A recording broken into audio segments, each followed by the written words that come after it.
Mover.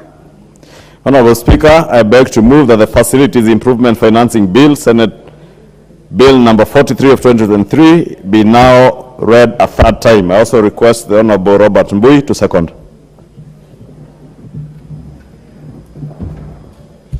Madam Speaker, I second. Thank you, honorable members. I now propose a question, which is that the Facilities Improvement Financing Bill, Senate Bill number 43 of 2023, be now read a third time.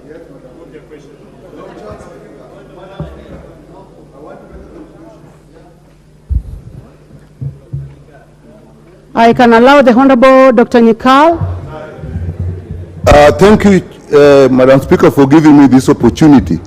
We have passed an extremely important bill for the functioning of our health systems.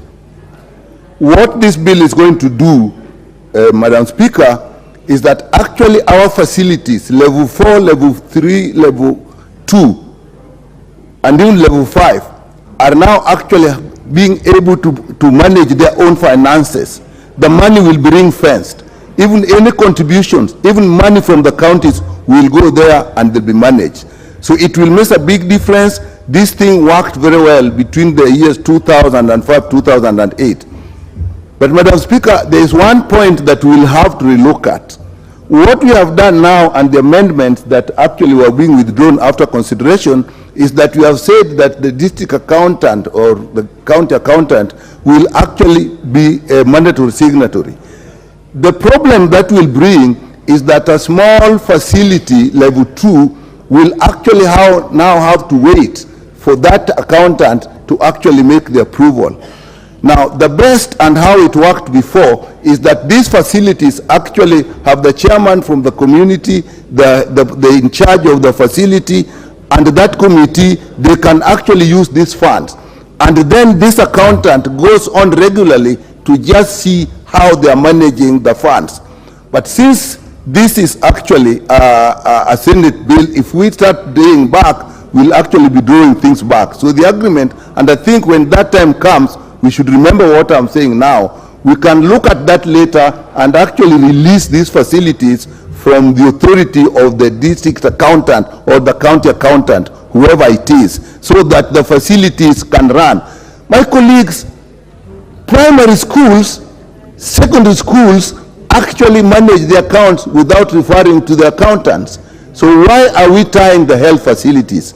So, but now that we have actually moved one step forward, I think we support, and then when the time comes in 6 months, let us all agree that we'll review and remove that small element so that these facilities can run on their own.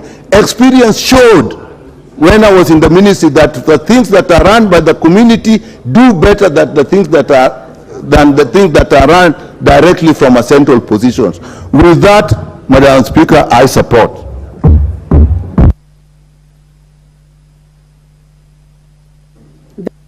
Dr. Pukose, Chair, Health. Madam Speaker, I want to thank the House for passing these very important bills that came from the Senate, and of special notice to the Committee of Health for having spent a lot of time in the public participation and listening to and getting the memorandums from the various organizations. I want to thank the Office of the Majority Leader for giving the guidance on how this bill has, the two bills have been prosecuted. And Madam Speaker, I think the proposals that had been brought by Honorable Undo and Honorable Aluoj, I want to thank them for being magnanimous to drop the amendments so that we can be able to prosecute these bills in a timely manner instead of engaging us to go into mediation committee with the senators. I think this is the spirit in which we can be able to prosecute bills in this House moving forward. And the majority leaders has assured that we'll be able to, in 6 months' time, we'll be able to come up with a bill to make those amendments, and we'll be able to look at issues which Dr. Nyikal and others had raised, which I think are valid. The committee had also raised some of those things, and I think we'll be able to look at. And